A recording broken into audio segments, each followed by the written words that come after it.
You. All right. Let's make sure I have it's going. Hello, everybody. Welcome. It's great to see everybody coming in. Welcome to the third installment of our West Coast elderberry growers workshop. Really thrilled that you guys have stuck with us and joined in. We've got another really packed workshop with tons of info for you. Today, the focus is going to be on harvest, looking at small scale, medium, and large scale operations. We're going to have post harvest handling, which is, de-stemming, sanitization, those kinds of really important topics that we need to make sure that if you're a commercial grower, you are doing instead of just, what would be considered hobby safety standards. So we're going to spend some time on that. We're going to be joined by somebody by Laura Murphy. She's from the Resource Conservation District. She's going to be talking to us about financial support for the idea of working with Caerulea on your farm.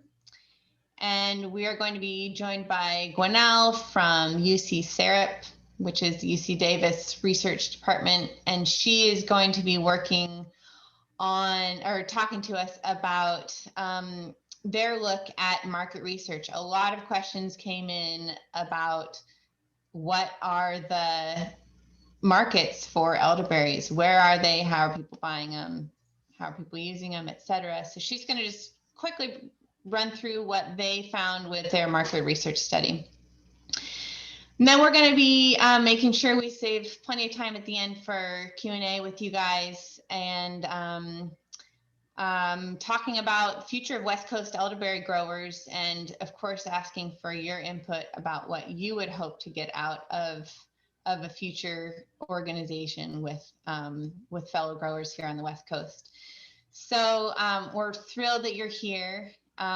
Kirsten from Oregon, Willamette Valley, is going to be my co-host today because I'm going to need to come in and out of the meeting today because I've got some family business that I need to make sure I'm taking care of. So without further ado, quick two things. Number one, just let you guys, we are recording, and that's so you can watch it later, share it with your colleagues. And any questions that you have, please make sure you put them into the chat box, not the Q&A, but the chat box. And panelists will be able to answer them as they come in, but also if something makes more sense to save it to the end, then we will do that. So quickly, who am I? I'm Katie Renneker, Carmel Berry Company. I'm in Monterey County in California, and I have a business, Carmel Berry, where we make products with elderberries and elder flowers. And I'm looking to do whatever I can to help support West Coast elderberry growers get this show on the road out here. The Midwest is really taken off with growing commercial elderberries, and so we're looking to really do the same thing here on the West Coast and collaborate with all elderberry growers across the U.S. So next slide, Kirsten. So who are the West Coast elderberry growers? We have Jed, who's joining us, a panelist up from Elderberry Grove in British Columbia. We have Kirsten, she's from the Willamette Valley in Oregon. We have Chris, who's here from the Midwest Elderberry Co-op. We have today with us, who's joining us from Gwenelle and Katie Fury are both here from us from the UC Syrup team. We have Tim Wilson up from Washington, and Laura Murphy from the Resource Conservation District will be joining us today too. So welcome. Next slide. Okay, really fast reminder what we're talking about here. Sambucus nigra is the European elderberry native to Europe. We have the Sambucus canadensis, which is the native to America, but really east of the Rockies. And we have the native blue elderberry, Sambucus Caerulea, which is the one that is native to the West Coast. We talked a lot more in depth about them in the first 2 workshops and the differences and similarities. So go back and watch those. But that's just a quick recap of what we're doing today. All right, next slide. Okay, big question. Where am I going to sell these berries and flowers? Is there a market? Absolutely, yes. There's a raging market. Europe has over 30,000 acres in production, and the US has less than 2,000 acres. So 95% of American products here in the US that are elderberry are using imported products, imported berries, dried berries. So you know, we would really like to see that ratio change in the favor of American grown berries and flowers.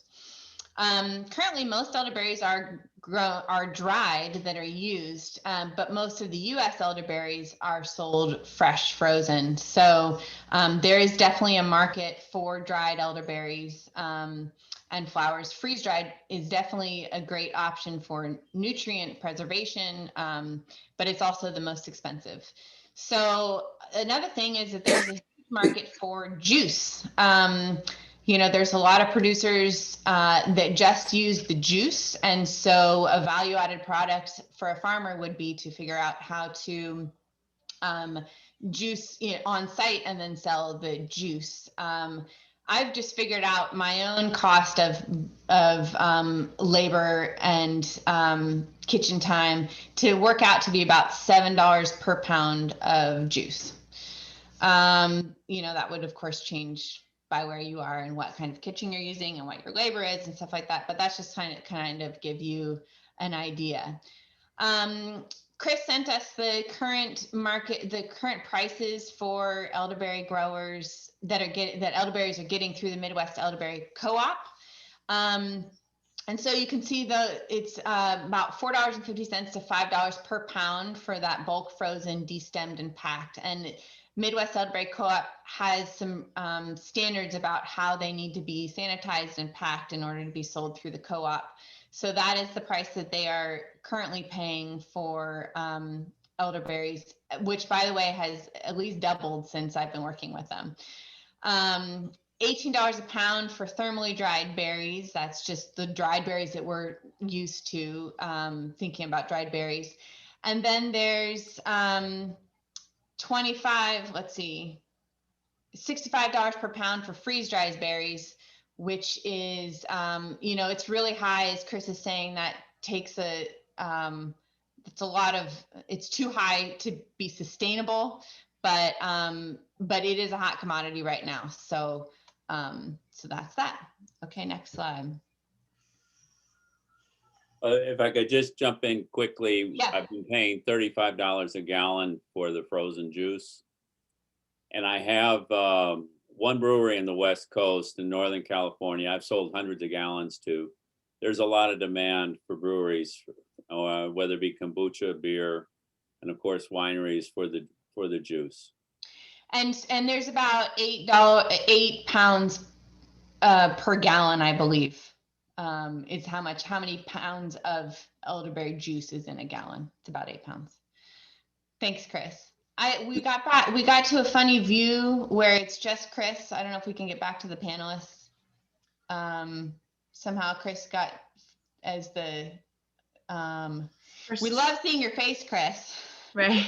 But we're gonna need Gwinnell. This age before beauty for a little bit. for some reason, Katie, it's not actually showing on the presentation any of the panelists, so it's not pulling them up for some reason. Okay. But we can see. I was able to get everyone back by just toggling to panelist view. For some reason, it switched everyone to speaker view, but up in the right corner. Okay. No. Perfect. People can control it themselves. Okay. But what happens is I believe the person talking is the one that comes up. So we're all good. So Gwinnell, would you please introduce yourself and walk us through your study? Yeah, great. Hi, everyone. Happy to be here with you all virtually. So as Katie said, my name's Gwinnell, and I'm with the UC Sustainable Agriculture Research and Education Program, UC SARUP. And you've already heard over the course of this webinar series from several of my colleagues about different aspects of our work here in California, mostly focusing on the blue elderberry and hedgerows. So I'm gonna kind of drill down on an aspect of our work, which was a market assessment that we conducted in 2019 with the goal of understanding the market potential for California grown elderberries. And just a quick, I think our website has been sort of mentioned before, but just want to mention that what I'm going to go over in these next few minutes is also summarized in a report that we did. That's the little graphic that's on the screen, Buying Blue. So you can find that on our website if you want to go more in depth on any of this. Okay, thank you. Next slide. Yeah.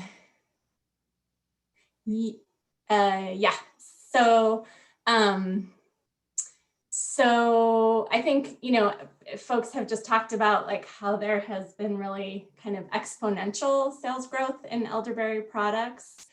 When we set out to do this research, we were looking at 2018 data from Herbalgram that showed elderberry as one of the top 5 herbs for total sales in the US.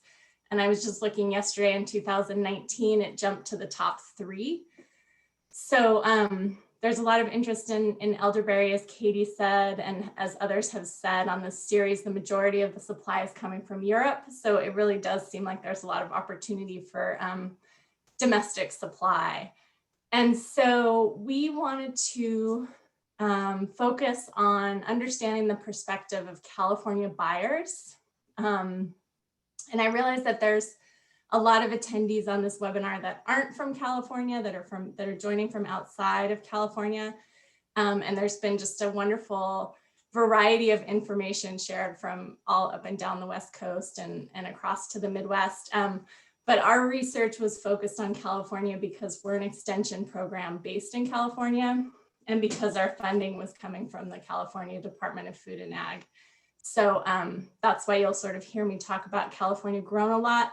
But I think that sort of broadly, the trends can be extrapolated to local markets generally and to the domestic market for elderberry. So we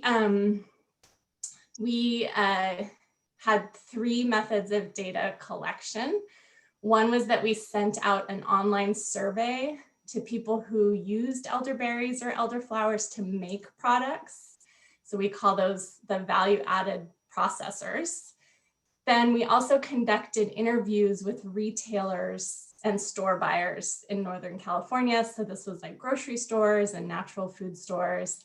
And then we actually visited these stores and recorded information about the products that were on the shelves. Next slide. So this is just kind of showing what we found. For the survey, most of the people who responded were either herbalists or making elderberry products at home. And we found that the majority of them, 64%, were purchasing both berries and flowers. Sorry, I'm not, yeah, I guess that does say 64%. So, you know, most of the folks using elder to make into products were using both the berries and the flowers. So there's a market for both. And I think these graphs got a little bit wonky in the transfer, but again, I'll just kind of go through the high level information and refer you to the report if you want to dig a little deeper. But the other thing that we looked at is where are people sourcing from? And what we found was that the majority were getting their berries or flowers from a wholesaler. And we thought it was interesting to note that 36% were purchasing directly from a farmer. And so for us, that seemed to indicate that there was opportunity for farmers to sell direct to some of these product makers and to kind of increase that amount of direct sales relationships. So next slide. Great. So we found that most were using American black elderberry. So that was in part an indication that folks were tapping into the existing domestic supply because that was a higher percentage of use than the European elderberry. And we also were happy to see that a third of the respondents did recognize and say that they were using blue elderberry.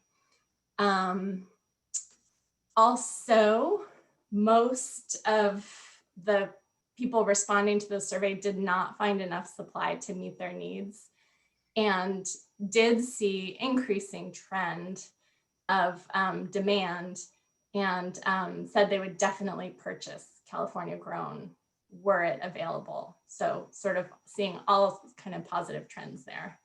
Next slide. So then moving into sort of what we saw from the retail buyers, by far syrup was the most common product that we observed in the stores, followed by gummies. But we really saw a wide range of different products. And so you can sort of see the range listed there. We definitely saw more products using berries than flowers.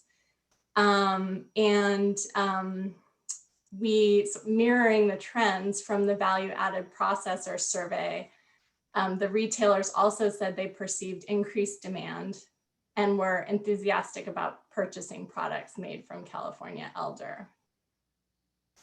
Next slide.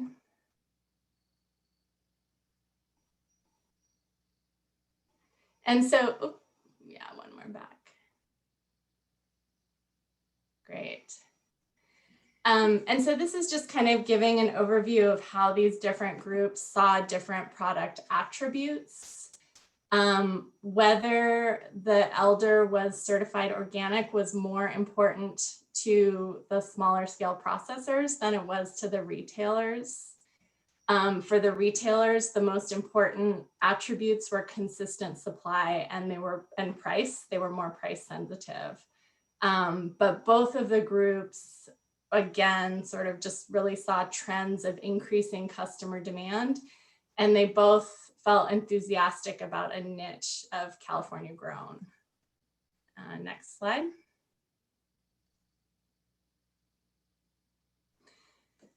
So these are just sort of some of the challenges and opportunities that we took away from our assessment in the marketplace. And, you know, I think all of you know this and have seen this, and I think the panelists that are on this call can speak to all of this from really direct experience. But there's a strong presence of nutraceutical companies and manufactured products. And so I think that can help build broad consumer recognition, but it also presents a challenge, a potential barrier to entry for small and mid-scale producers in terms of how to compete with these large product manufacturers. So I think really thinking about, you know, what is the niche with which you enter the marketplace is important. And to that, the enthusiasm that some of these buyers attested to in terms of being interested in local products and California products, I think was really positive. You know, for us, the fact that there was recognition in the blue elderberry was also a positive aspect. So let's see, was there anything else that I wanted to hit on there? Yeah, I think, yeah, so then the next slide, I'm just gonna mention a few resources that have to do with selling and kind of access to the elderberry market on our website. We organized a webinar last April that featured 3 buyers. We had David Doty from Mountain Rose Herbs, Mary Lee Olson from Preserve Farm Kitchen, which is a co-packer in Northern California, and BJ Avery from the Sonoma County Herb Exchange, which is a farmer herbal cooperative also in Northern California. And so we had the three of them on talking about how they work with different farmer suppliers and information about pricing and product quality. And so that's a great potential resource if you're interested in digging in a little bit more. And then we also developed, as part of our project, we developed this flyer that's kind of just a general consumer education flyer that talks a little bit about elderberries and some of their health attributes. And that's available on our website for free download. So if you want to, use that on your own websites or at the farmer's market or however you're engaging with consumers, that is available for you to use. And then the last thing I wanted to mention on the next slide is some upcoming work that we're starting to just work on now, which has to do with food safety practices for elderberry producers and processors. And I know that's something that's going to be discussed in this webinar today as far as the handling and post-harvest handling, but we have a grant from the USDA Food Safety Outreach Project to dig into that a bit more and offer some training and education around best practices, specifically related to elderberry. So I'm looking forward to digging into that project and hopefully working with some of you. And if you kind of have specific questions about how to get involved, feel free to reach out to me. That's my contact info at the bottom. So I think I'll just leave it there and look forward to the rest of the conversation. Thank you so much, Gwenelle. I can't emphasize enough, if you are interested in Blue Caerulea, really digging into the UC SERP's website. And these links will come in the handouts that get sent get sent to you guys with the recording of today. So you'll be able to have those live links. Kirsten, I'm going to have you start the conversation for this next level. I'll be able to jump in, but I'll have you spearhead it. Okay, perfect. Thank you so much. What great information, Gwenelle. Thank you so much.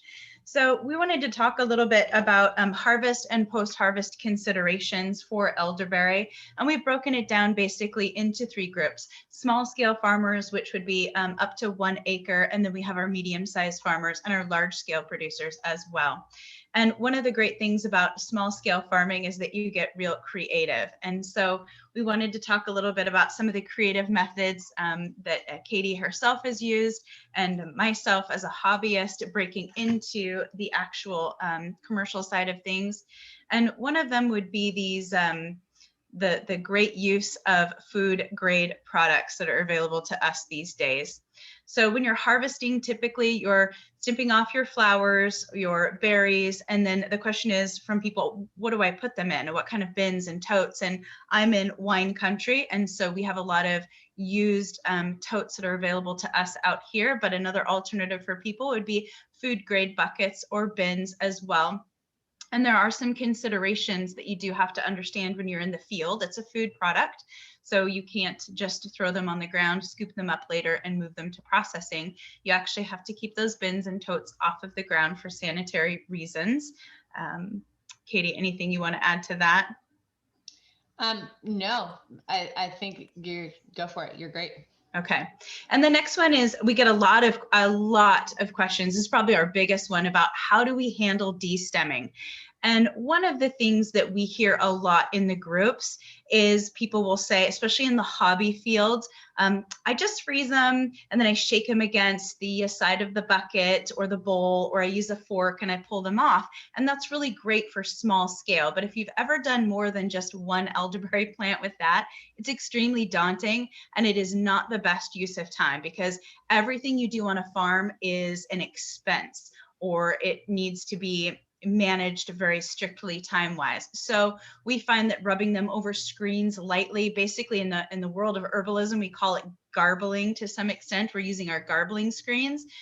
And this nice thing about this River Hills Harvest stainless steel destemming screen is that it also functions well with the basket, which we'll talk about a little bit later.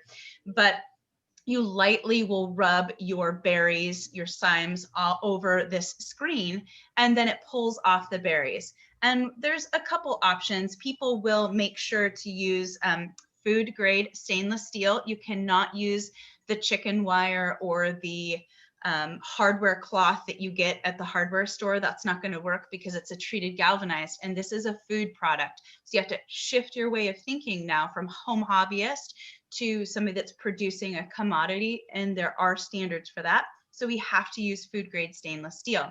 You can make that using 1/4 inch stainless steel hardware cloth that you can buy online, stretch that over a screen, make your own screen, put that screen on top of a tub, and then you're just lightly rubbing your berries over that, and it pulls off the stems nicely. You will see small bits of stem that will come off as well, and we'll talk about that later and how to manage that or mitigate it. But the other option would be, and this is one of the very first things that I did, was I just went to my nice big dehydrator because I'm a homesteader, pulled out my dehydrating screens because they're food grade stainless steel, put them over my bin or my tote, and I did the exact same thing, and it works really great. 1/4 inch size is probably the best to use, to be honest, but I've used 1/2 inch stainless steel and it's worked just fine. You can buy them on Amazon in packs. For $50, you can get 3 to 6 screens, and everybody has a station. So there's a lot of really great options. But it's definitely worth mentioning that if you're looking at commercial growing, it's time to move away from shaking them against the side of the bucket, because we now have to sanitize these. We have to wash them, we have to rinse them. There's a whole process which we're going to be going over later. And when you're just throwing them in the freezer, it's hard to, you can't go back. You can't work backwards once you've frozen them. So you need to wash them. The next would be the food grade plastic mesh or basket. You're going to put your berries in there after they've been destemmed, and then we're going to have a sanitation process. River Hills Harvest and Midwest Elderberry Co-op have done such an excellent job of outlining these standards that we use in this industry. So we, on a small scale, not everybody can invest in a $350 or $450 3-bin commercial grade sink. And there are options. And so Katie has shown us here that you can use the tubs basically to take your wash, your colander basically into each one of these tubs. And you'll have 3 tubs. One is going to be for one purpose, and then next will be for rinsing. So the next is the jet oxide. You can see the bottle there, which is a parasitic acid for the sanitization of berries. And then you can find out how to dilute these by just going right to the manufacturers. Is there anything else anybody would like to add to that? No, yeah, this is what we've used just for our trial orchards, is this exact setup with those 3 food grade tubs right in a row and that mesh basket, putting the destemmed berries in it, and then you can lower it in and raise it up. Yes, it will be really nice to go to a stainless steel operation, but this is all food grade approved plastic, and so it's a good low cost for when you're first getting started. But you're going to find out that you quickly outgrow these little tiny things if you are anywhere above an acre. So that would be what I would say. Definitely. It's going to be daunting even as you approach an acre. This is really small scale, have a few bushes in your backyard. It's going to get daunting as you approach an acre for sure. Okay. I have something I'd like to add really quick, if that's okay. Yeah. Okay, so I have a few years experience producing blue elderberry products on a small scale farm, and have done some experimenting with destemming, and a couple things to note. So if you are using the freezer method, do know that basically the only thing that you can make with those frozen berries is syrup or some other cooked product. Like, you can't make dried berries if you're destemming from frozen, because once they thaw, they just are juice. Yeah.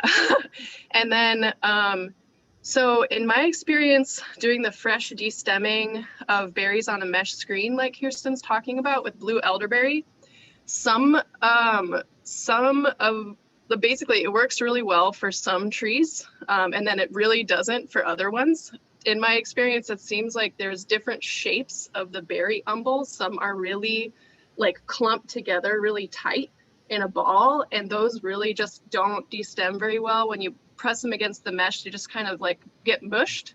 And then some of the trees, the shape of the berry cyme is more flat and more dispersed, so those have worked better. So if you're experimenting with destemming berries fresh by running them along the mesh and it's not working very well, it may be that the shape or something about the cyme that you're working with is not very conducive to that method. So just try a different tree, or make sure that you're picking really ripe berries also. That's all. Right, and just quickly with the Midwest elderberry, yeah, sometimes you have to wait till the first couple berries start to fall off to make sure they're ripe all the way across. And then the second thing is I found through a lot of different trials that for the Midwest anyway, it's definitely a lot easier to destem when they're fresh. And the cyme is more flexible. You get less bits of stem in with the destem berries. They float better off. The berry is less breakage and all of that sort of thing. So I would heartily agree with that. And once someone's thinking 2 acres, you've got to get a mechanical processing, and we're still early stage in that development. And Tim, I'm sure, will have some things to say. He's got decades of experience in food processing and engineering, and he's got some things he's been working on that are really kind of exciting. Thank you. Really good input. I appreciate that. So let's talk a little bit as we move from small scale operation. Let's look at really that mid-size, which is that 1 to 5 acre size. And Judd's going to be talking about it from Elderberry Grove up in British Columbia. He's going to cover our 1 to 5 size processing. Let's take it away, Judd. Maybe. Where did Judd go? I just remember to unmute there. What did you want me to talk about? So what we're gonna discuss next is gonna be the harvest and post-harvest handling of elderberries for medium-size producers, so 1 to 5 acres. If you could just tell us a little bit about what you do. Little story about how I do it. Yeah. Okay, so in this slide, you can see my partner Louise with driving a lawn tractor with our little trailer. And we love this method. We have the trailer at the end of the rows, and we use the Rubbermaid Roughnecks as our harvest totes. They're actually all food grade now, the Rubbermaid Roughneck products. And we have found, we don't have a picture of it here, but we have found these wheelbarrows that have 2 wheels, and they fit our bins really nice. So we have a tiny fleet of these wheelbarrows that we use as a harvest cart. We absolutely love it. So then I can actually pick with one hand, and then I can push the wheelbarrow with one hand because it has 2 wheels. It doesn't tip. You can operate the wheelbarrow with one hand. We've also tried like muck bucket totes. They're another type of harvest cart, and there are harvest carts in the apple industry. And anyway, we really like harvest carts so that you just don't have to carry the weight around. And then at ours, like our rows aren't really very long. They're only about 200 feet long. So we have the wagon parked at the end, and we load up the wagon with the full bins. And then we bring it up to our destemmer, and we use a clone of Terry's elderberry destemmer. It's basically exactly the same. And our harvest days, I guess the main thing that I prepared for this was one fact. So here it is. This is my this is what I came prepared with. We like as of this year, we started having one person on the Terry's elderberry on the destemming machine, and that person is destemming and packing, and then we'd have 3 or 4 people picking, and we seem to be able to do, including setup and takedown, like, I'm talking everything's done and you go inside for dinner. We can do 16 pounds per man hour of labor. So I think that's actually really quite high. Some people have smaller numbers, but yeah, one person's just de-stemming all day because you have to take turns. Our de-stemmer is quite loud, and we're bringing in the totes. Any other details you'd like to know about my operation? No, that's good. I think I'll share about this picture on the right. So basically, Jed has invented his destemmer. Terry has his that is really dialed in. It's very expensive, but it's really good at what it does. The one on the right in this picture is our great destemmer that we modified. And Kirsten, if you want to go to the next slide, I'll show you a little bit about how we modified this. So on the left is the top basket is the basket that a grape destemmer comes with. That's the size of the holes for grapes. We had one made, and it's about 1/4 inch hole. I forget exactly the opening. Oh, 3/8 size stainless steel holes. Glad I wrote that down. And so that kind of goes, that's the basket at the bottom that keeps the stems and lets the berries go through. But we had to do some modifications on this, and we did not invent this.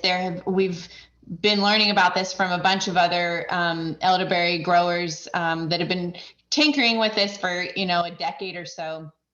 And so this would have some crusher wheels. See those 2 wheels that would crush the berries together. We just removed one, and we did a few other modifications to it as well.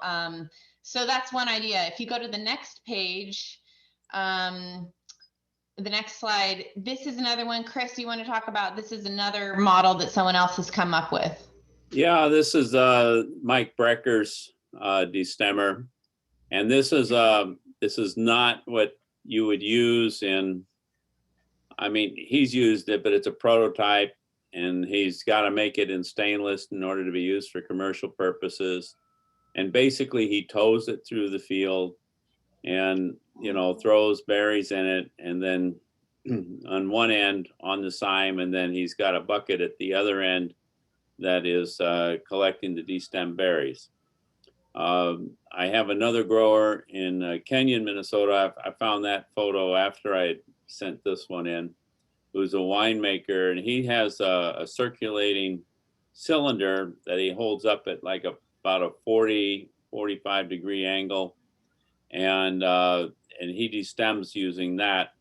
And we have a couple other growers looking at this idea of circulating cylinders of screen in order to come up with something that will be continuous flow and be able to handle higher volumes. But I would say that's going to be about 3 years away at best. So the farmers are also the inventors, as Kirsten said. So right, and I do have.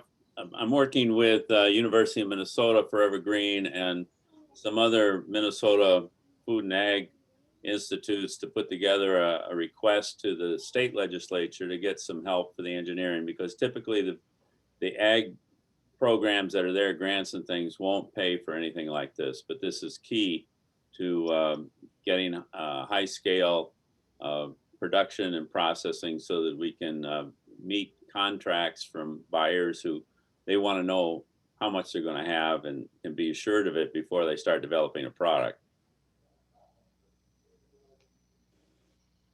You're going to be more than a farmer when you decide to do something like this. You're going to be a farmer, you're going to be an engineer, you're going to be an expert in soil, and you're going to be an expert in everything. So let's keep moving along. Let's talk about a large setup, which is 5 acres and plus. And Chris, I think you're covering this one. Okay, so on the left, you can see where they're setting out the cuttings. That's basically a tobacco planter or water wheel planter. I've used them myself. I've got a picture of a different one on our website. And you've got on the right, you've got one of our growers in the Midwest, I believe, who's going through You know, washing the berries after they've been destemmed, and they have to be sanitized, and different folks do it different ways. Some people will wash once, sanitize second, and then wash or rinse again third. And some folks will do the washing twice and then do the sanitation so that it doesn't dirty up the sanitizer and they don't have to change the sanitation water so often. But that all has to be monitored. You have to keep the records. You keep the FDA happy. Of course, on a smaller scale, your local rules apply, and some of them are a little more flexible. But basically, as Jed was pointing out, it really helps to have a team who knows what they're doing. Picking is one of the slowest parts of it right now. You need pickers who know what's ripe and how to pick. And once you've trained them in, you want to keep them around. And we, in our farm operation that I worked on for 6 years, a lot of our labor was volunteer, and that was a lot harder to work with. And on the destemming side, we had a lot more green and a lot more stuff that we had to pitch. And then there were other days that I was the only one that showed up, having to go out and pick and then destem. And those, believe me, were really long days. I wouldn't get done till 10 o'clock at night, because the whole key is to pick, destem, sanitize, and freeze the same day. That's going to give you your best quality. They just even don't last very long in refrigeration. We did have a couple of times where we had to refrigerate them overnight for 1 day or 2 days. It was a lot harder to work with those berries, and I don't recommend it at all. It's much better to get them done right off and then freeze. And then we might mention that later on, but in working with the Asian fruit fly, which is a pretty big problem in the Midwest, berries that have been infected that you can't tell. I mean, you know, when you're picking and you see the flies around the time, you know, I'm not going to pick that one. That's got to be trashed and taken care of. But there's a lot that you could pick and not know that have larvae in them, and they are killed immediately on the freezing.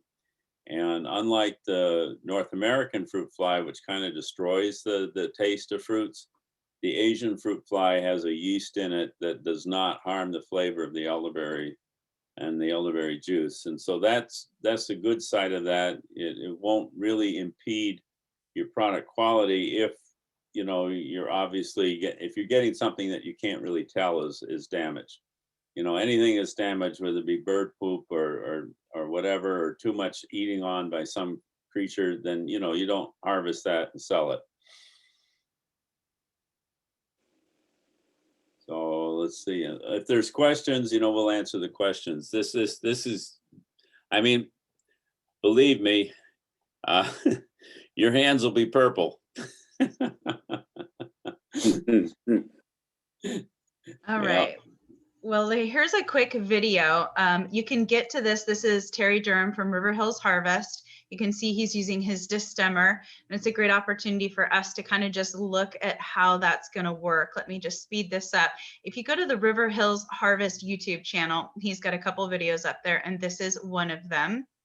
You can see the destemmer here in action, and I'll let Chris walk us through what's happening. Yeah, and here you basically you're putting the he's such a fun guy. You're putting the berries in there, and then you're gently pressing them against the screen. It's very much like a sponge. You get the feel of it, and you just sort of move it around lightly. It's a very light kind of bread kneading kind of action. The key that I found when I was learning this is you don't pick the berry off, you've got to roll it off. And that's what this shaking screen does. It's a rolling action which removes the berry from the cyme fibrils and without detaching them totally. Now, the other thing that we've known, and this is true about elderberries, and just listening to Katie earlier, Katie Fury, that, you know, there's a great deal of variety in the plant. We don't have a lot of standardization in elderberry. That's the nature of the plant. It has a fairly large genome, and it manifests itself in many different ways. And so primarily we're taking cuttings because we find a plant that has characteristics we like, and so we use cuttings for propagation. Well, one of the things and opportunities that we have up ahead is finding those genes or cultivars that have a better release capacity on the cyme. And I've got some that I experiment with that are wild, and they ripen really evenly, and they seem to come closer to that ideal of not dropping a ripe berry, but coming off when you nudge it a bit. And that's the holy grail really on destemming elderberries. So what you're seeing in the video is this is all the destemming part. The berries are falling below. There's a basket below, then they take those out and switch them around. And because there's holes in the bottom of the basket, they can just set it in the water. I mean, first you're going to look, and if there is any larger, bits of stem, or if there's bugs, and there always will be bugs, you can pick them up and get rid of them. The bugs like to eat it, it's just like any berry. You'll find them in there if it's worth eating, and that's just a good sign that it's good for you too. So you just gotta work around that. And then in the water, the berries are placed, and generally speaking, if you've got the right mix and you don't overload your basket, so the unripe berries float, and they will be skimming those off a little later. And John Bungie here is just showing that you've got to have the right amount of cleanser in there, and you've got to document that. They have a log. I have it online on the website so that you can keep those records properly. Yeah. And then here again, using the triple sink, the triple wash, getting the dirt off. And Terry, he washes twice, and then he dips it in the sanitizer. So Chris, the sanitizer is just in the third one, is that? Oh, I got it backwards. I'm dyslexic. Sometimes I do that. He puts it in first and then rinses twice. Okay. That's why John was showing that. Yeah, Yeah. I go different. I can go either way. Left, right. I'm almost ambidextrous too. Sorry. It depends on the sanitizer you're using. Some are certified to be left on, Right. as the fruit dries, and some Right. have to be rinsed off. And frankly, I prefer that approach. I mean, that's what I use, is I wash first, and then I'm using kind of like a hydrogen peroxide type of sanitizer that you can just leave right on and it dries right off. Right. So, that's part of the confusion there, because I do it a little differently than he does it in that video. And so then we on the right on this is a West Iowa elderberry production. Again, a little bit view from higher up, and you can see they actually have a production line up in the top left corner. You've got the modified grape destemmer, and then it goes into a conveyor belt, and that helps for the little, and it's got holes in the bottom of the conveyor so stems fall through. It's got a fan in there in the middle to help dry it, and then the longer section off to the right is where they're removing unripe berries or other bits of stem that haven't already fallen out. And then it falls into their lined boxes at the end of the conveyor. Cool. Chris, I'm wondering if you or Tim or any of the other panelists have seen examples for these larger scale operations of having working with a facility to do the destemming, where does that kind of equipment even exist as far as like blueberry destemmers that could work? Yeah. Supposedly it exists in Europe. As Katie knows, because she's helped me a few times, for about 4 years, I was going to national trade shows like Expo West and the fancy food shows and stuff like that. And so I had equipment salesmen coming by, and there were some from Poland that supposedly exist, but really in this country, there is no large scale. That's the opportunity. This is the Wild West, and this is where I'm excited, because you get somebody like Tim who has these years of experience, And, you know, these problems can be solved. It's just a matter of having the resources to do that. I worked for 2 years doing IT, mostly cost engineering, but I worked with the engineers at Pillsbury, and it was amazing what they could do, you know, with that engineering technique. I understand, I can appreciate that. I'm not an engineer, but I worked with them and documented what they did, kept track of them, and made sure that the ones hired got paid. But you know, that's where we're at. And up to this point, this whole thing with elderberry has been led by the growers. And frankly, most farmers are not that well off financially. And we have a lot of demands on our time. And so, and elderberry is not generally a primary crop for anyone, at least so far to date. And so that attention has not been there. And we're trying to change that. Tim is, I've got another retiree from General Mills in the Twin Cities area who wants to help as well. So we do have one question real quick that I did want to hit before we moved on real quick. Chris, what is the largest acreage anyone is growing here in the US? Is that going to be Elder Farms? Because I think they're about 40 acres. 40 acres is the size. Terry had some at 40 acres as well. And is Elder Farms, that 40 acres is elderberry, or is it a combination of the elderberry and hemp? Well, to answer the question, elderberry 40 acres. Okay. Alone. And I know Terry does that. I'm not familiar with Elder Farms. Okay. It's really highly recommended from everybody I know that is growing them to not jump in thinking you can just start with 20 acres. Because, no. Yeah. You've got to, even someone who wants to be really aggressive, I say start with half an acre. Most of the people I say start smaller. You've got to see if you can adapt to it. You've got to see if you can get the labor that you require. We've had some issues with growers with larger acres, like the folks pictured here in the right in Illinois. I'm sorry, Iowa. They have 16 acres, and they've had labor issues from time to time, and that affects the overall production. That's a huge factor, and that's why we're working to get the grants and to improve the equipment. I've got 3 farmers clustered in around Montrose, Minnesota, 40 minutes west of the cities, and we're looking at a potential of 100 to 200 acres there that they'd like to turn into production and producing ingredients right there. One of them's a nonprofit with disabled veterans, and it's a way to put disabled veterans to work. So that's one of our projects we're working on to do that. But the technology has to be there so that it takes a small army instead of a large one. Yeah. Very true. Very true. So moving from the sanitization, we're going into packing. Chris, can you take us through what's happening here?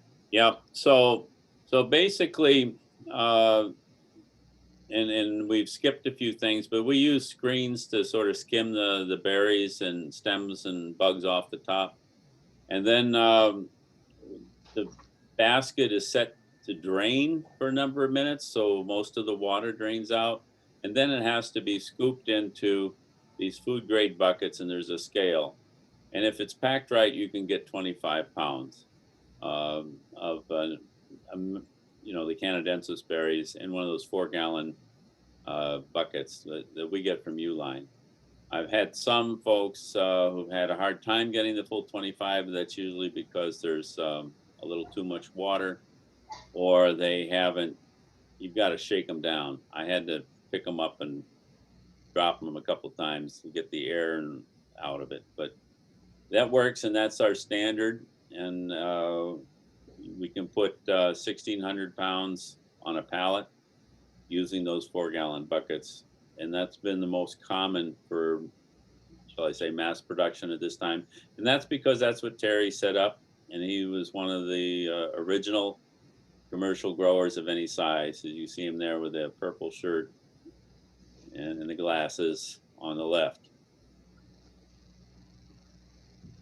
And there's his mobile field trailer. I wish that let's back up and get a small little shot of that real quick. Yeah, John Bungie put that together. That's his creation. I have a design on one done by a food engineer, architect type of guy. He does food processing systems. And I think we there have it is. Right on key. Right on cue. And then up above is a triple sink washing area. That one up in the top center there actually is in a trailer. And so they've converted the whole trailer to a food grade kitchen that met Iowa standards. And then to the right is a dehydrator. That's 700 square feet. That's a thermal dehydrator. And I got that from Flacker's Crackers for $3,000.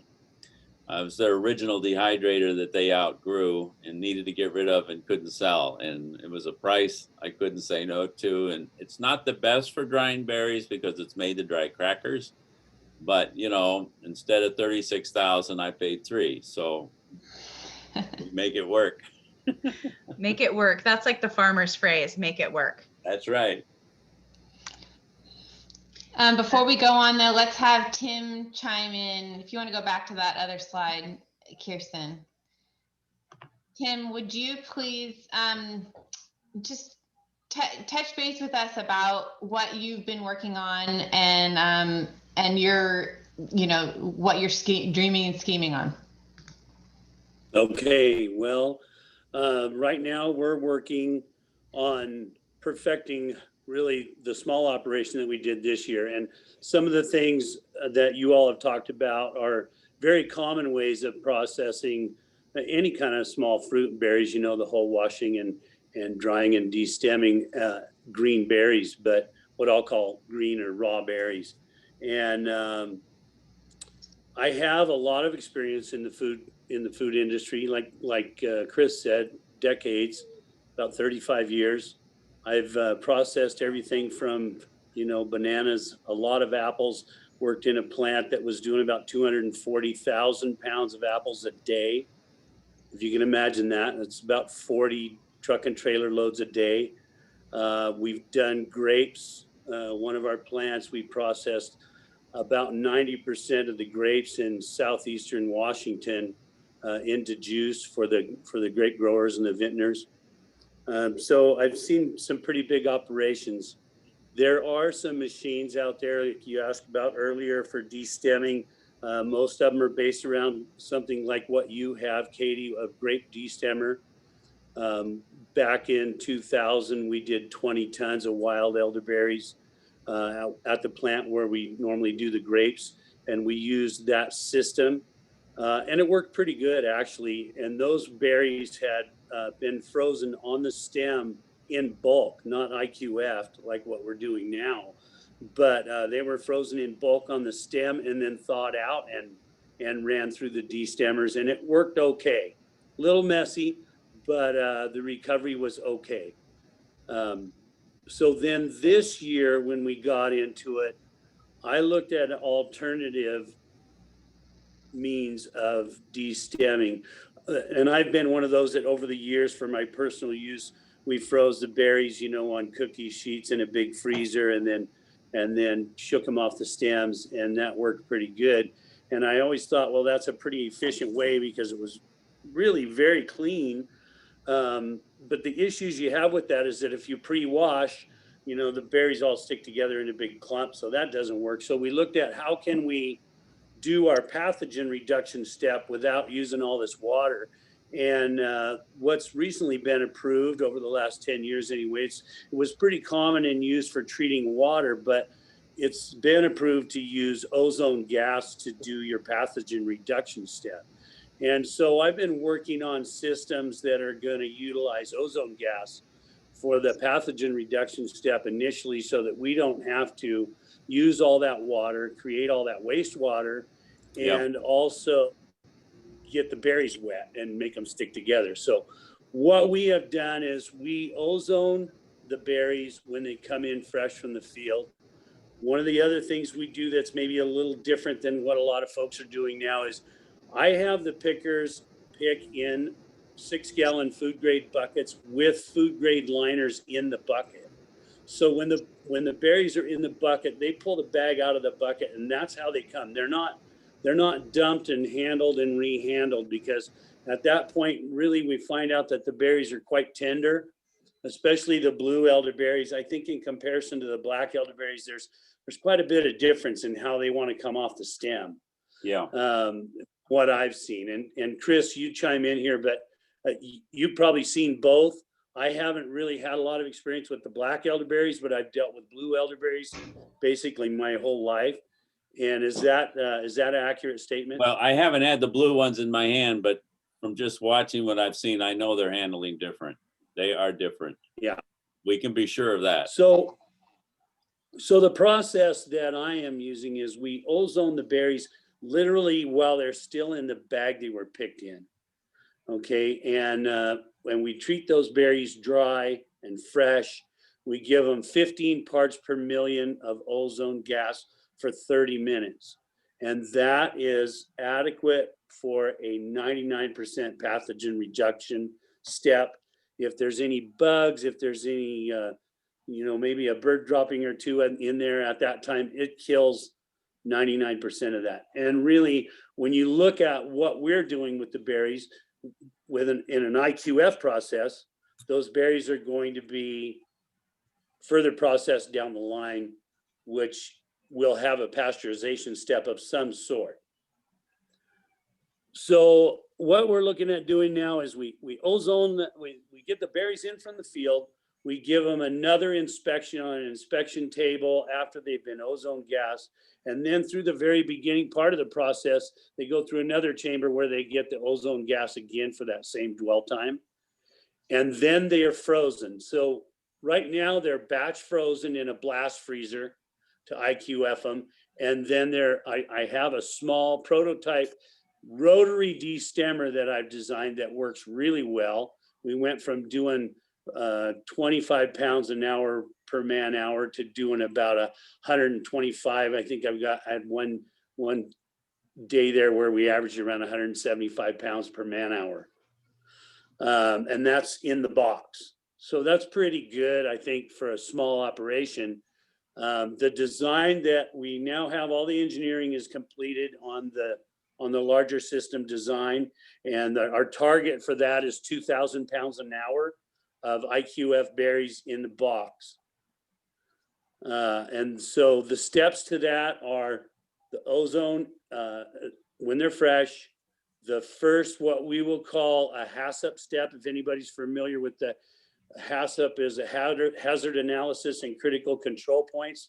So when you have a process like this to meet FDA standards and National Sanitation Foundation standards, you have to have inspection points along your process where you have physical inspections of the product. So we want to inspect that product when it first comes in the door, whether you contract your pickers or you have direct control of your pickers.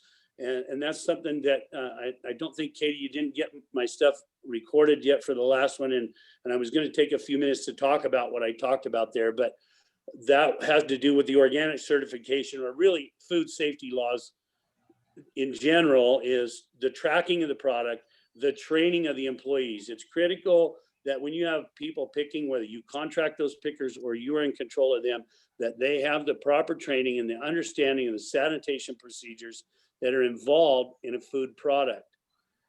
Nowadays, we even have a lot of the apple growers around here that have pickers, and when they pick, they're wearing face masks and hair nets and rubber gloves. That's all new. They never used to do that. We're using food grade plastic bins, or we're using food grade liners in wood bins now. They never used to do that. Times are changing. Food sanitation is crucial. Food tracking is crucial. So keep all that in mind as we talk about this process. There are steps that have to happen. You need a hazard analysis critical control point at the very beginning step so that you are physically looking at those berries. Literally, we at the apple juice plant, we literally had a deer head come in with a bin of fruit one time. So if you don't have somebody at that first step, you don't know, okay, we got to stop right here, and from here to here, this has to go away, and we have to resanitize everything and start again. It literally is that crucial for food safety. So to your point, Tim, even using those 4-gallon buckets that we do in the Midwest, every lid is labeled, so we know the farm, the field, and I've started asking them to put the cultivar as well. Certainly. certainly. The way I manage that now, Chris, is I generate a lot number for the berries as they're picked, as they come out of the area Yep. where they're picked.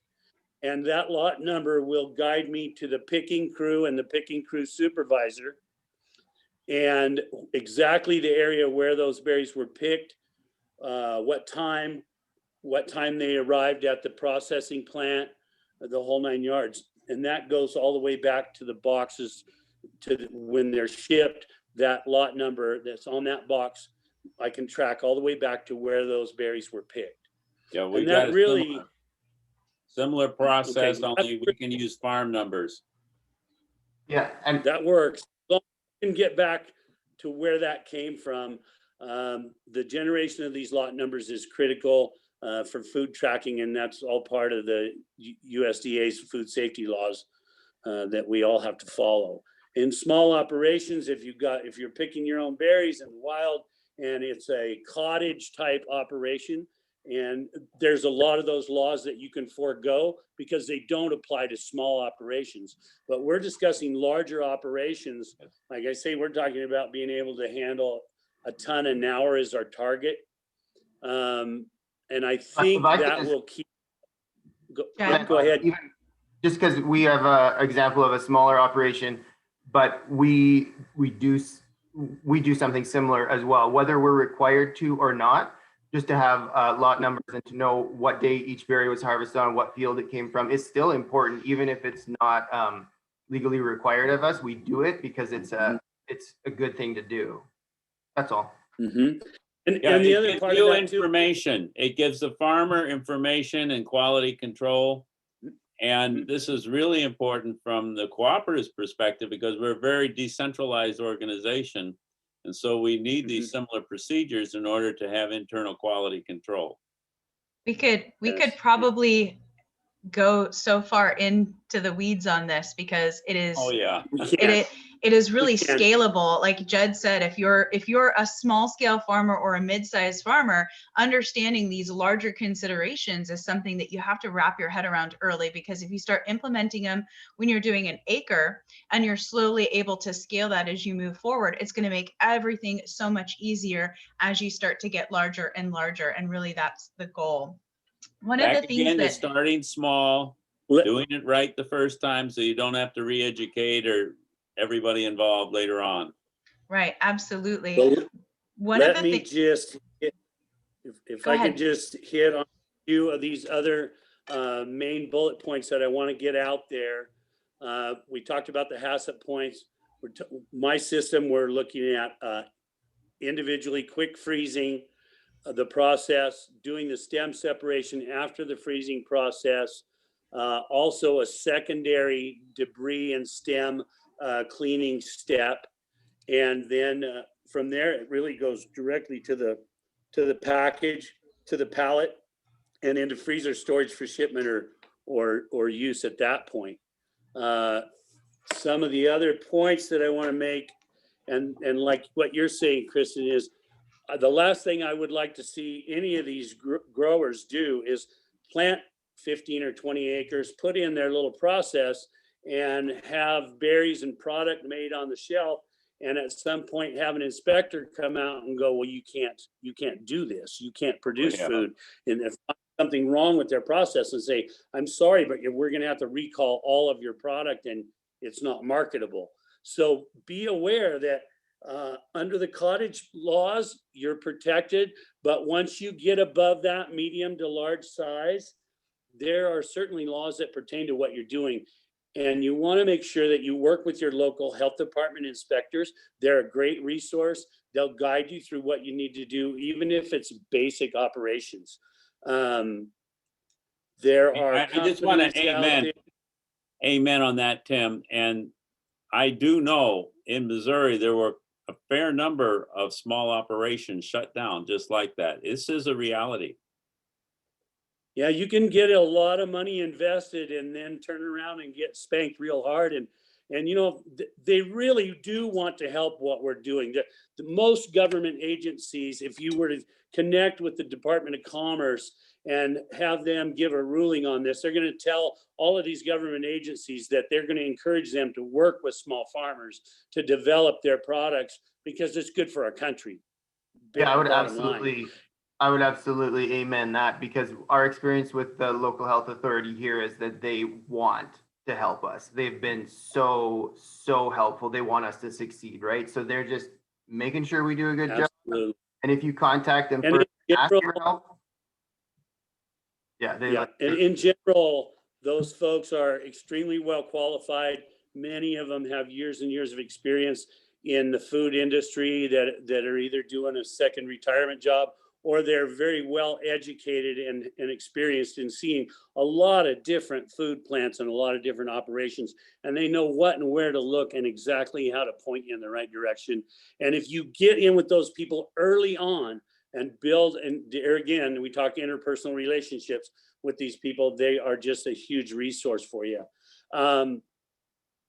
Pretty much hit the process in a nutshell.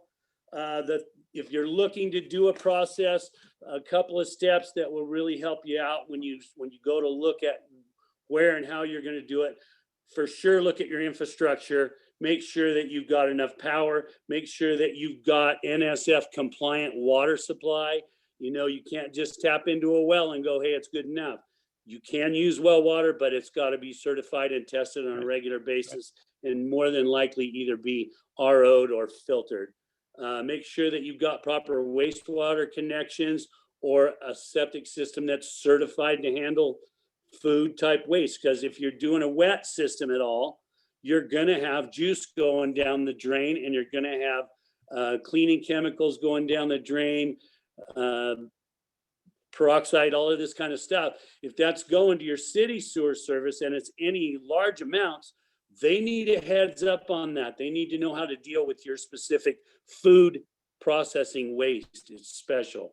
You're going to need to make sure that you have employee facilities where there's good sanitation facilities for people to get clean.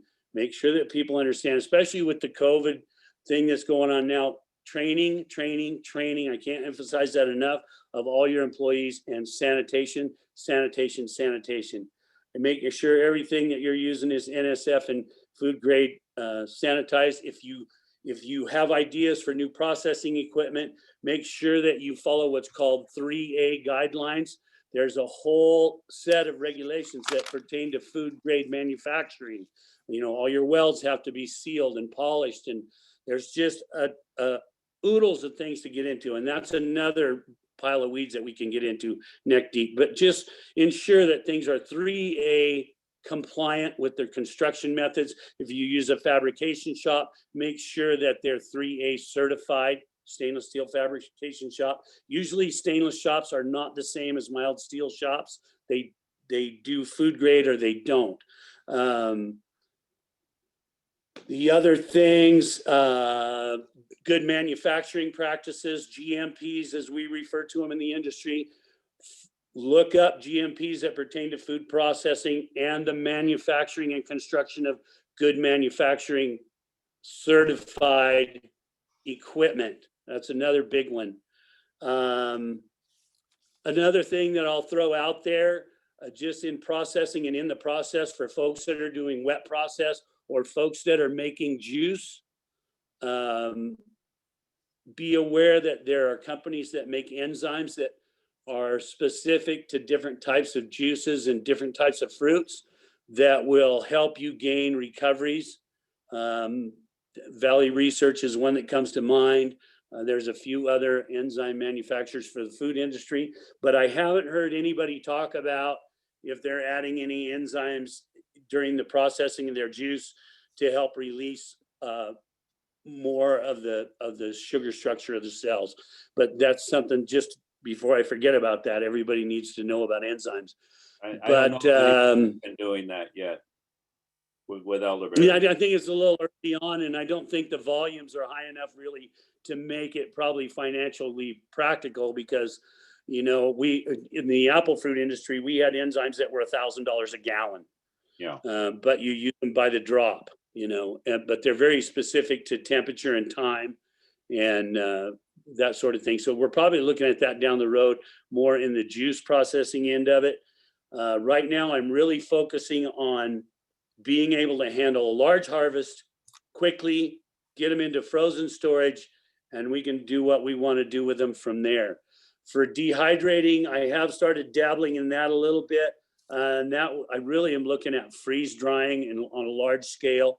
And I also believe that freeze drying the berries on the stem and then destemming after the freeze drying process would probably be more beneficial as far as recovery.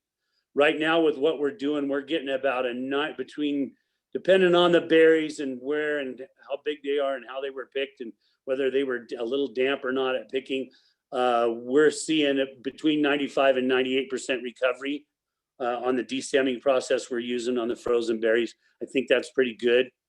Terry, Chris, I don't know if Terry is doing any of that, if he's doing a check weigh right out of the field compared to what's actually going in the bucket. With what we're doing in the organic certification process, we're required to record the exact volume of waste. So it really, as part of that, it's kind of a benefit to us. It's really what they're concerned about is that you're going to sell part of the waste product to somebody else. They want to know how much is going in the trash and how much is going to market exactly. So it requires us to know what our recoveries are. And right now we're averaging about 96% recovery. Yeah, So, Terry, in the Midwest, we haven't worried about the stems and the old fruit. We did on our farm, we did collect the seconds, the berries we skimmed off that were lower quality and sold them to vinegar makers and stuff like that. Good. Yeah, but I do know that when Terry makes his retail products like the juice, then he does weigh and measure and freeze and keep the leftover pumice, and he has sold that to different people from time to time. Yeah, the pumice, there is a market for the pumice for natural food color. It is the most permanent purple natural food color known to man. I have a big food coloring company that wants it. We just don't have enough for it. Back in 2000, when we did the 20 tons at Treetop, we had about 4,200 pounds, I think, of stem or of a seed and skin left over, and there was a big color processor that came in and bought that up. So let's also talk about flowers. Yeah, we're trying to get there. I actually didn't. Great timing. I wanted to get there because I wanted to make sure that Katie Reneker has time to just touch real quick on some flower production as well, and then also I wanted to get back to Katie Fury because she has some comments about speeding up harvesting and understanding exactly when blue elderberry or Caerulea is going to be ready for harvest. So I would like to touch on those two things just real quick before we move on. So I'm going to turn it back over to Katie Reneker for flower production. All right. So thanks, I'm going to hold off on talking about flowers because we're going to need to do a full workshop just on flowers because it's a whole other specialty. So let me just run in here just so unless people wonder. I have one customer, only one customer, this national scale organic tea company. They want 10,000 pounds of elderflowers, and they'd start working with us if I had 1,000 pounds. Okay, yeah. So the market is there. Absolutely. So yeah, we did talk a little bit about the market in workshop number 2, but the post-harvest for flowers, it's a whole other beast besides the berries. Most people are drawing on the stem and then destemming by hand, but because it's a whole other topic and I want to make sure we keep on moving forward, this has been so much good information about large scale. This is how elderberry grows up in the United States. So really thank you to Tim and Chris for kind of really diving into the potential of where we can go. Let's hold Katie Fury until the end for questions, so she can go back into the her comment about the blues. And let's go on to Laura Murphy. So Laura Murphy is with the Resource Conservation District here in Monterey County in California.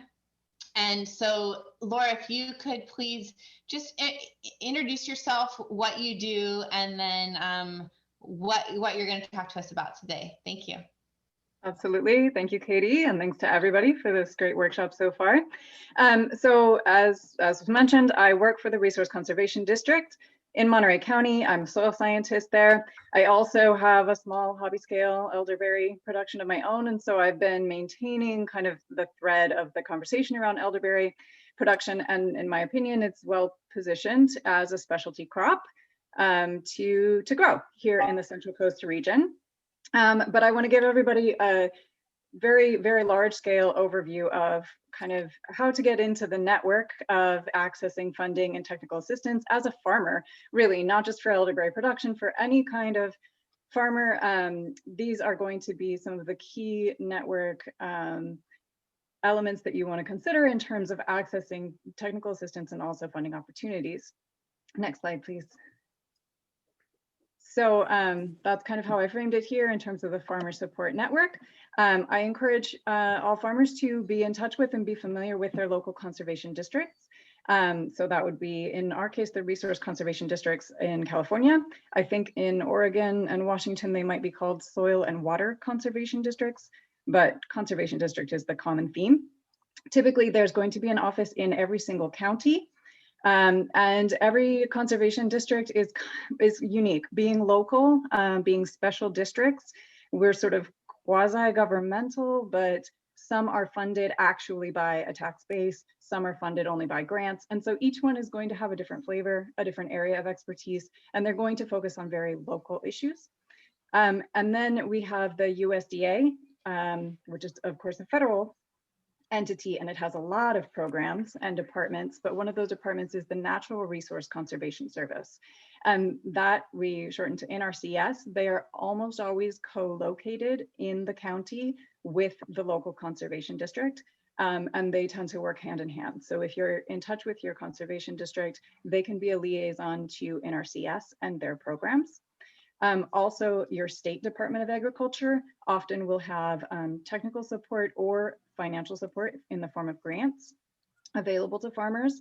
And then another place to be connected is cooperative extension, which is part of the land grant university system. So there will be a cooperative extension in each state. So I'm going to be moving through slides that provide links to all of these. So you'll have these resources available for each of your respective areas.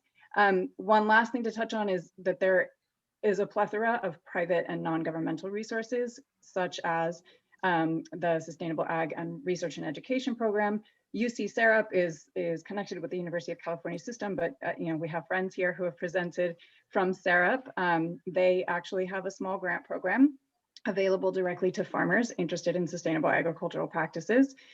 Restore California is one example from California, which is private funding that comes from restaurant 1% add-ons to bills, which is a voluntary program that some restaurants have signed on to. So there are lots of opportunities for private funding, and oftentimes being connected in the network with your conservation districts, NRCS, with extension, will put you that much closer to the conversation when those types of opportunities come available. Next slide, please. So these next slides are really just about the resources and the links to find yourself in the system. So finding your local conservation district, just get online and search for your state association. So each resource conservation district is independent, and not all of them are going to be members of the state association, but this is always a really good place to begin to find your local district if you're not already familiar with it. Or just try searching. For example, if you type Monterey County Resource Conservation District into a search engine, it'll pull us up pretty quickly. So you could type in your own county conservation district, and that should get you to what you're looking for. Next slide, please. So very quickly, here's a shot of our website for the Monterey County RCD, and this is what we do. We help landowners, farmers, ranchers, land managers, really, to conserve resources in their production. And so we provide technical assistance on a wide range of issues. And our major focus in Monterey County has been water, water conservation and water quality protection. We help farmers to access resources to complete their irrigated lands program compliance.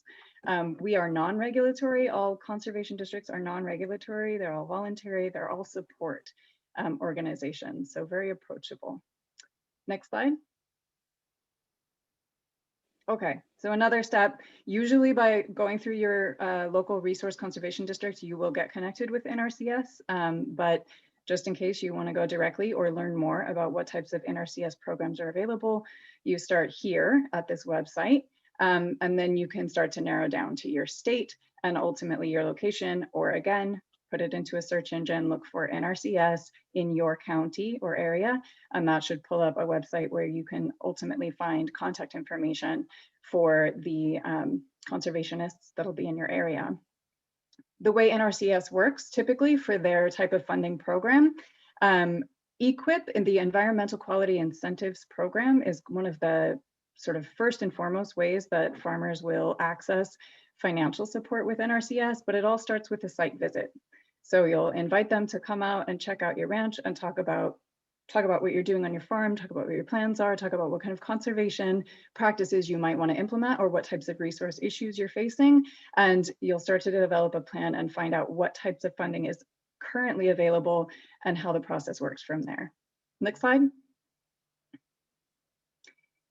So just again, a quick shot of the NRCS kind of main page, and you can find a lot of additional information about the programs they have available from their website. Next slide. I want to say beware. So when we start with NRCS, just because when Katie first asked me to present, it was partly from the motivation to potentially plant elderberries in hedgerows. Based on the research and the project that has been done by UC Syrup, which is beautiful, but I do want to clarify, hedgerow as a practice is defined by NRCS, and if you are interested in using public funding, using NRCS funding to install a hedgerow, they have a very strict and specific limitation that hedgerow is for habitat purposes and that you may not harvest from that hedgerow for commercial purposes. You may harvest up to 5% of the plants in the hedgerow for personal use, and that is the limit. So understanding that, there are other practices that are funded through NRCS which would allow for you to do commercial harvesting. In particular, some of the practices that are highlighted through the California State Healthy Soils Program, which I'll get to, they come from NRCS standards, practices which establish perennial plants on what had been annual cropland, in particular, practices which will enhance soil health and carbon sequestration. So these are some examples. Alley cropping, tree and shrub establishment, or multi-story cropping are some examples where you would be able to potentially access NRCS funding to establish elderberries as part of a diversified farming operation. So for some other ideas, you can check out this link from last year's request from the State of California Healthy Soils Program. Next slide, please. So that is the connection then to your state Department of Agriculture. Each state has one of these, and they administer grant opportunities such as the Specialty Crop Grant and Healthy Soils Program. Some of these are appropriate for farmers to apply directly. Some are more appropriate for an agency or entity like the university or a conservation district.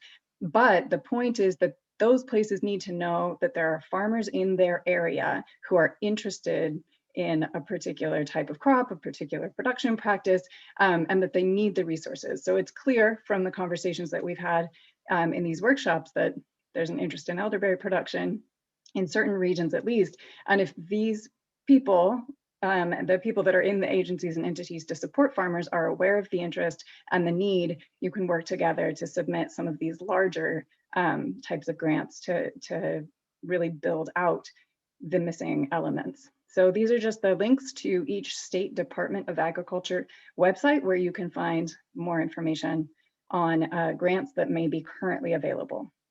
Next slide, please.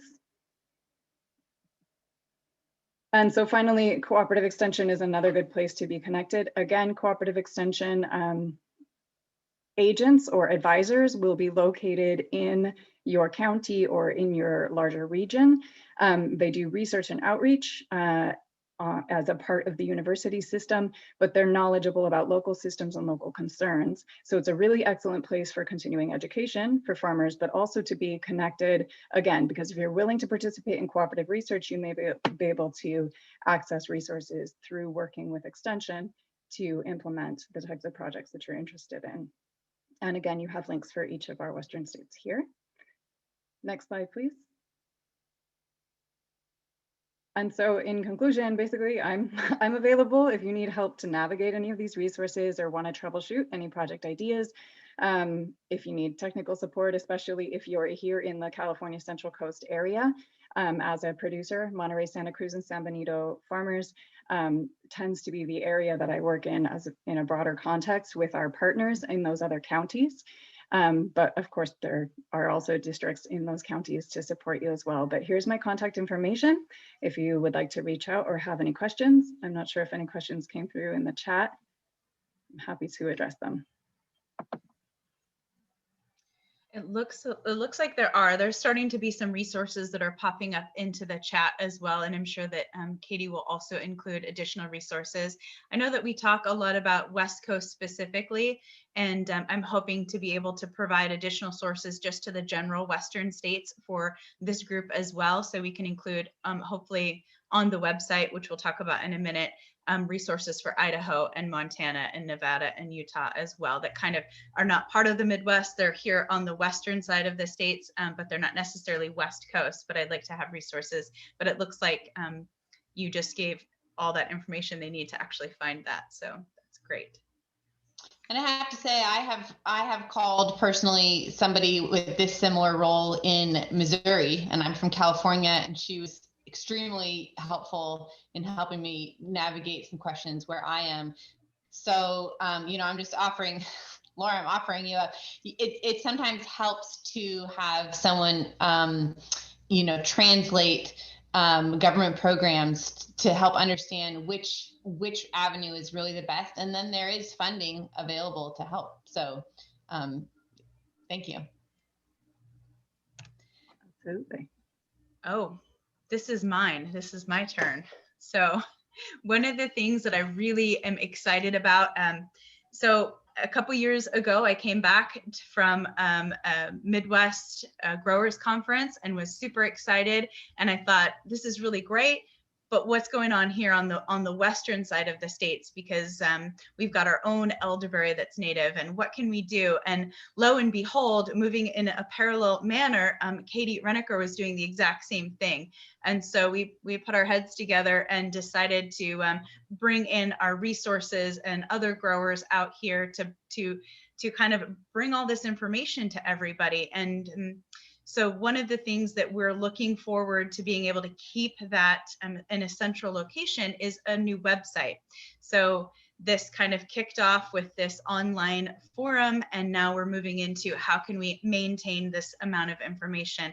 One of the ways will be with that website, and then to bring in with that future topics where we're going to be discussing in depth, because you can see we've just barely skimmed the surface with elderberry production and methods and harvesting.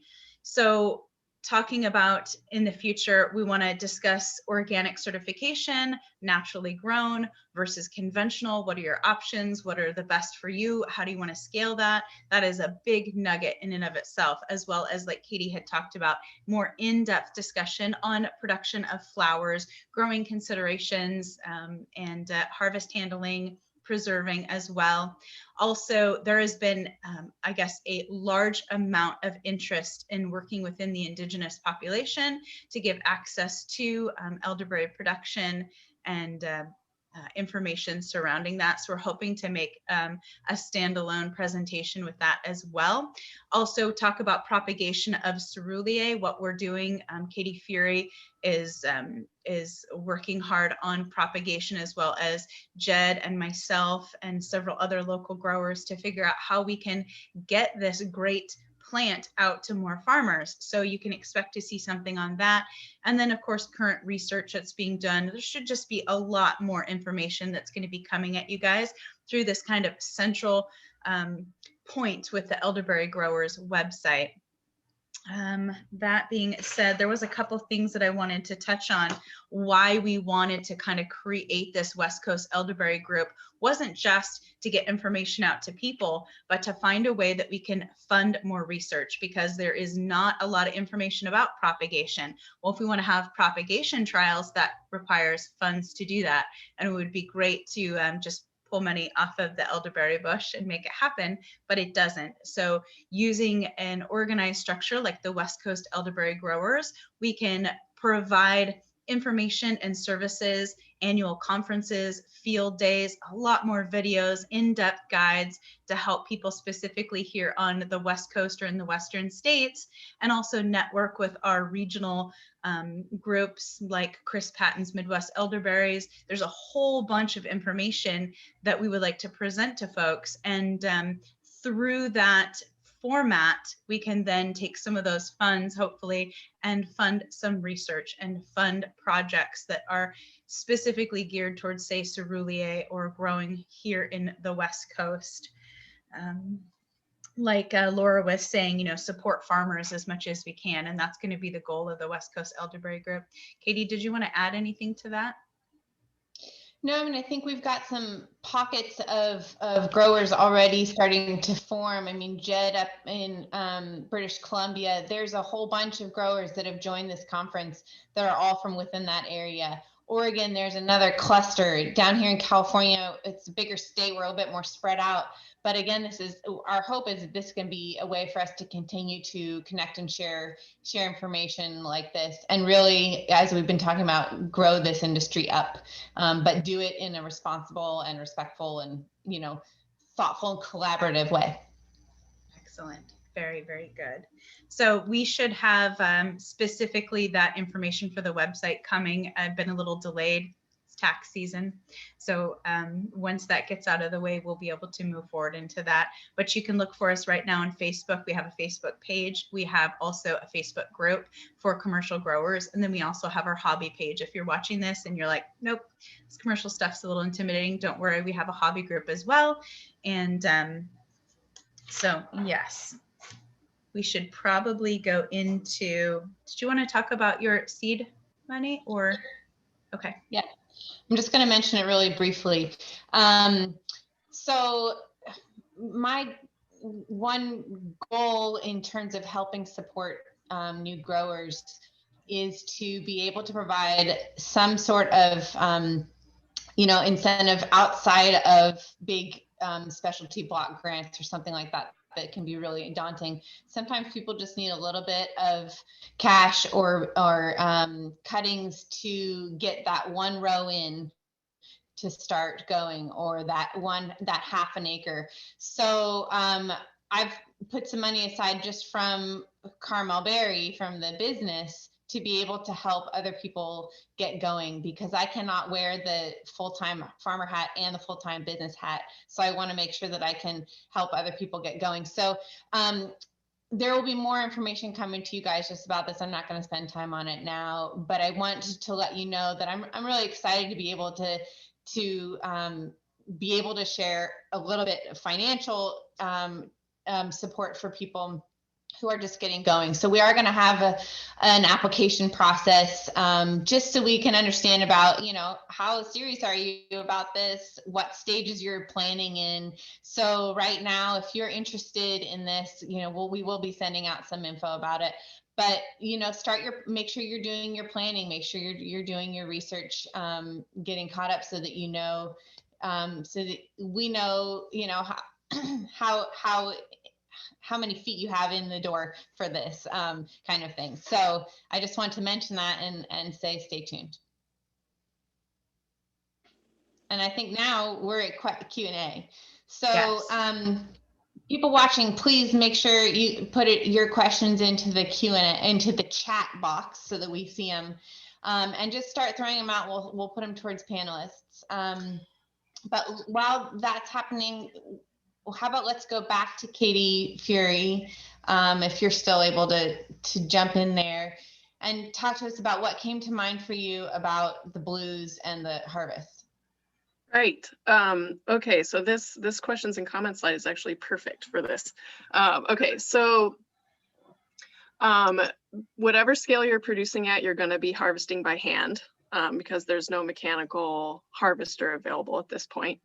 And I wanted to share some tools that I found that help me harvest faster. Particularly in a hedgerow context, all the trees that I've harvested from are kind of in a mixed multi-species situation, not necessarily like rows where you could easily pull a wheelbarrow along the row. And so what I found that helped me pick faster was to get a picking bucket. It's basically a plastic bucket that mounts on the front of your belly with a harness on there. Because anytime while you're harvesting anything, if you can get both hands going at the same time, you're going to be twice as fast. So if you have that bucket on your front, you can use both your hands to harvest and throw those berries in there. And then also, so the stems are relatively brittle enough that you can just snap them off with your finger. But if you're doing a lot over time, your hands can get really fatigued. Some people have gotten blisters doing that. And so you can use snips, any kind of cutter to do that, to cut off the stem. But again, that uses both your hands at the same time. And so one thing I have experimented with is basically holding a pocket knife in both hands. So I just kind of like snip the stems with the knife as I go. But something I just want to put this out there because I haven't tried it yet, but I really want someone to try it and let me know how it goes. There are these things that are called ring knives, that it's basically a ring that goes over your finger and there's a little knife over the top of your, I don't know, has anyone tried using those to harvest? But I've always thought that would be a good tool for I've used those, but not for elderberries. Not for elderberry? Okay. Oh, okay, got it. Yeah. Well, no. I think they would be great for elderberry. Yeah, it makes sense. So, yeah. But if I could, one of the things we do here is we wait until after the first frost. And now, if you wait until after the first frost, the stems are really brittle and you can just snap them right off really easy. It makes a huge difference. Prior to frost, you just about have to use nippers on the ones we have up here. They're just too tough. The other thing, just real quick, that we use a lot of is we take an aluminum rod, like a 3/8 aluminum rod. We have them anywhere from 4 feet up to about 10 feet with a hook on each end. So you can reach up and grab the stems and pull it down and hook it to the ground or to another bush and hold a big chunk of the bush down. So, because a lot of we're picking in the wild, so a lot of these bushes are as high as 30 feet. I mean, some of them were on 16-foot orchard ladders and then still have a 10-foot hook that we're pulling them down with. So that's rare, but the hooks really speed things up. Yeah. So. I know that in the fig industry, there are things called a fig hook, I believe, that they're prefabricated, really long hooks that commercial fig harvesters will use to pull those flexible branches down. So that's somewhere to look for those also. Yeah, we just go get a rod and bend it up, so. Works too. But I think that the picking bucket for me was a big difference, because then you can have both your hands free, especially when you're navigating a bunch of other plants or climbing up and down a ladder for larger trees. And then, as I wanted to point out a couple things about how to tell if our blue elderberries are ripe. Okay, so because this is really different than the American elderberry. our Western blue elderberry, you can see in this photo, this slide that's up right now, that white waxy bloom on there. That's yeast that develops on the berry. So there's 3 stages of blue elderberry.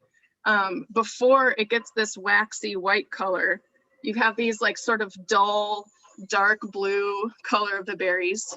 Then they develop this waxy white bloom. And berries are technically considered ripe when this waxy bloom is present.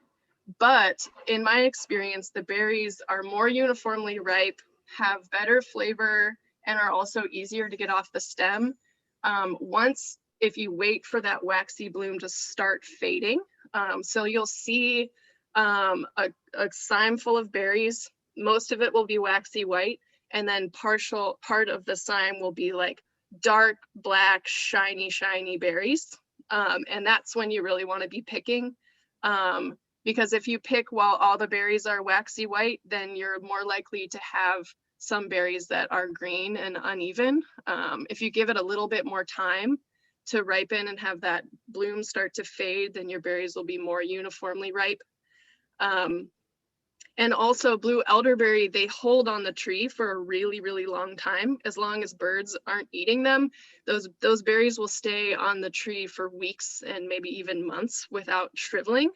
So unless you're competing with birds really urgently, there's no rush to harvest those berries until they're really dead ripe. So that was the only thing I want to say about that. Thank you so much, Katie, for filling in those gaps. And I'm sure that Tim would say that the next step up is measuring the bricks, of the berries at each of those different stages. So we're going to keep going. There's a couple other questions. One came in on the via email to me, and it was asking about replacing current crops in production with elderberries. A question about approximately how many plants are needed to plant 1 acre, how many cuttings are needed for an acre. So I know Chris or Jed, if you would be able to give an approximation of that. Jed, go ahead.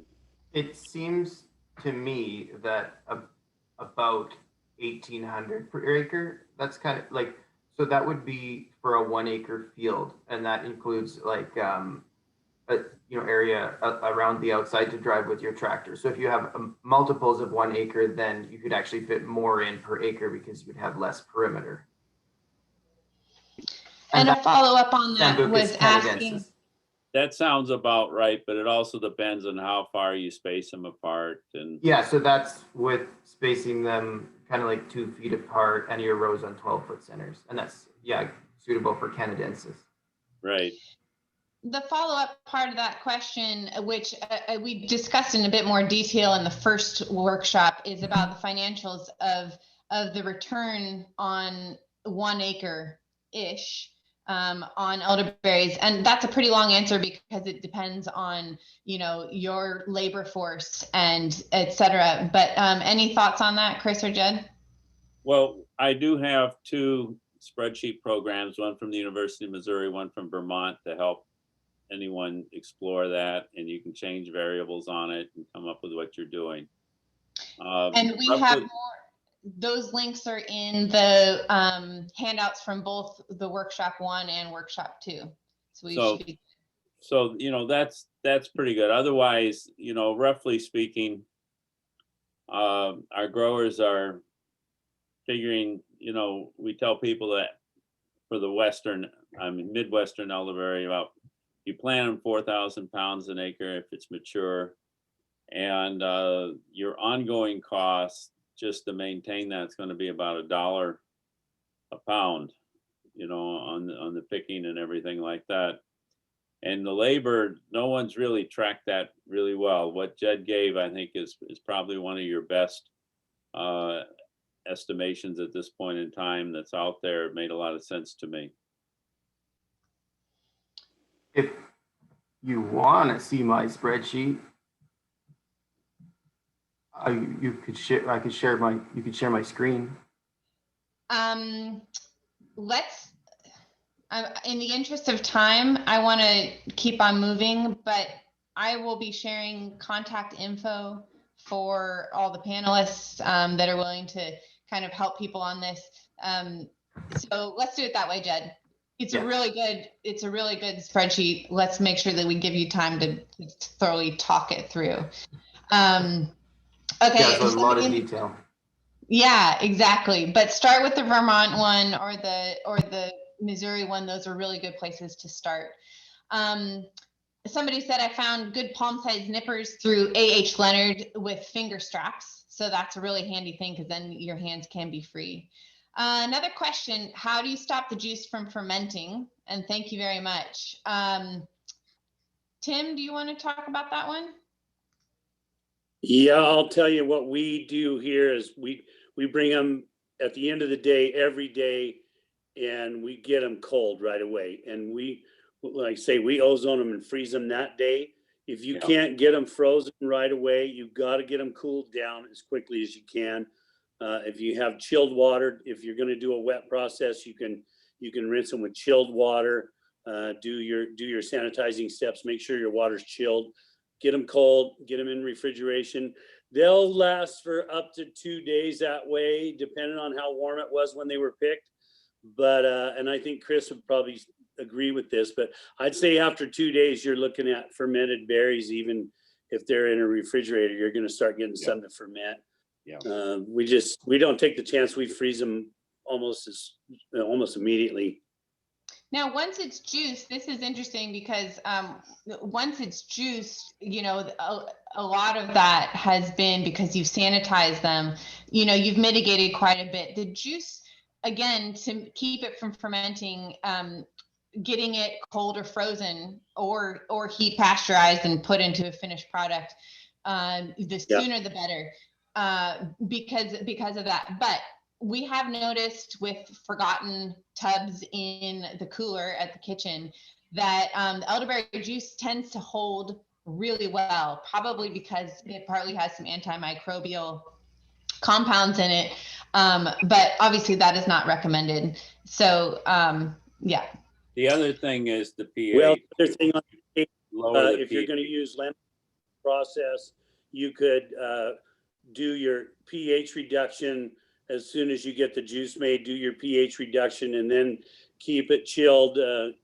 That's going to help it get it down to a 4.1 pH or lower, and then that'll help maintain the freshness and prevent the fermentation a little bit better. But yeah, and brick has a lot to do with it too. So if you're late harvest berries and you've got higher brick, it's going to tend to not ferment as quickly as some of the earlier picked berries probably are going to ferment a little quicker. So that segues really well into another question, which is about you know, ripe berries versus unripened berries, and a question of, you know, are there medicinal parts, you know, what's the phytonutrients like in the ripe berries versus the unripe? And really the unripe berries, I mean, they're pretty much unusable. Generally the juice has not turned purple. The brix is very different. The pH can be different. I don't think anybody has done a study comparing the phytonutrients of the unripe versus ripe. But when you wash them in the 3-compartment sink, all the unripe berries tend to float to the top because they don't have the sugar content yet, and et cetera. Does anybody else have anything to add to that one? The biggest variables are going to be in your soil and in the natural variability between the cultivars and the plants. And it's been very, very minimally studied. We know there is variation. We don't have a good handle on the factors, but obviously if you've got healthier, better soil, you're going to have better berries, whatever the capacity of the plant genetically is. And in terms of the ripe berries, there are lots of really great studies examining the phytonutrients of ripe berries. UC Syrup was in our workshop, the first one, talking about comparison of Canadensis, Nigra, and Caerulea. So you can go back and watch the first one to get a comparison of the phytonutrients between those 3 subspecies. Jed, do you know, are there any government grants like the ones that Laura was talking about in Canada?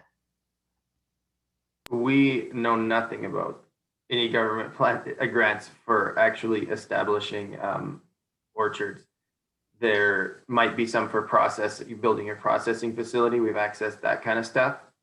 You know, post-harvest and on-farm and off-farm grants. But yeah, we don't know of anything quite like that. Yeah, it's a really special, unique program that can really, you know, support getting things off the ground. I thought that was really important that Laura mentioned that not all hedgerow funded conservation projects could then be harvested upon, but you can just make sure you're going down a different road by categorizing it as alley row cropping instead. So yeah, I should be more honest. We have a local farmer here who's planning on potentially putting in an orchard, and they're probably listening to this right now. They've been talking about a grant, so it might be out there. I just personally don't know about it. Apparently it's out there. If we find out, we'll make sure that we yeah, and if you feel like sharing, you know who you are. Keep an eye on. And then also, just to repeat what she said, Laura said about the hedge. If you fund your own hedgerows, you can certainly use them. And you can use all of it. It's just you can't use the federal money for that. Exactly. Thank you for the clarification on that. Okay, one of the attendees, thank you for chiming in. She says the Canadian Agricultural Partnership, as they do have some grants, one for eco buffers, shelter belts. So not sure if that one would qualify, but thank you. That looks like the spot to go down the rabbit hole with that. Oh, thanks, Jennifer. Cool. All right.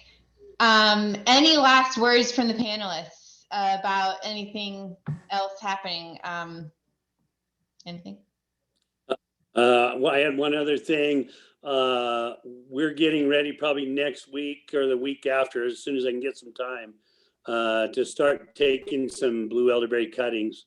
So, you know, we have a demand here for a couple thousand of them, and I didn't know, I may have some left over. If there's interest in those, let me know, or we can get more. We kind of gleaned from the wild picking. We had labeled many of the bushes that were superior, so that's where we're focusing our start crop from. So if anybody's interested in some of those, we could probably get together on getting some starts out.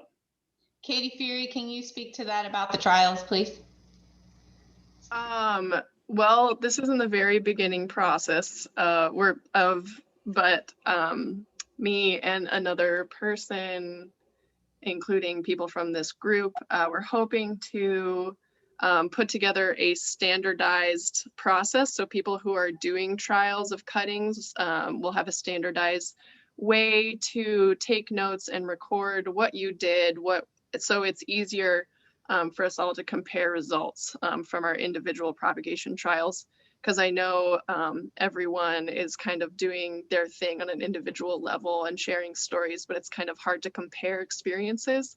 So I'm hoping to put together a system where people can standardize their propagation trials and then have a place maybe on the developing website where people can access those notes. Yeah, as we know, the propagation, and we talked a lot about this in the first workshop, propagation of blue elderberries is notoriously difficult.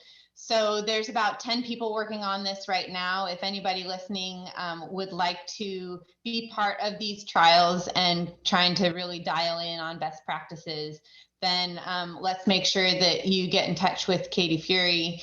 And that would be really great, and we'll make sure, Tim, you're in on that too. So we can move forward with best practices. All right. I'm going to say thank you to these panelists for all of your hard work and generosity with your information. We are also indebted to all of you for giving of your time and your very valuable information. So please make sure that you stay connected with us via the Facebook group West Coast Elderberry Growers right now, or for those of you not on the West Coast, the Elderberry Growers Connect. And then stay tuned for much more specific information about collaboration and cooperation within the West Coast Elderberry Growers. And that's it. Have a wonderful day. Enjoy your weather wherever you are, sunny or rainy or snowy. And thank you so much. And stay tuned. We will be in touch with lots more coming to you. So thanks, everybody. Thank you.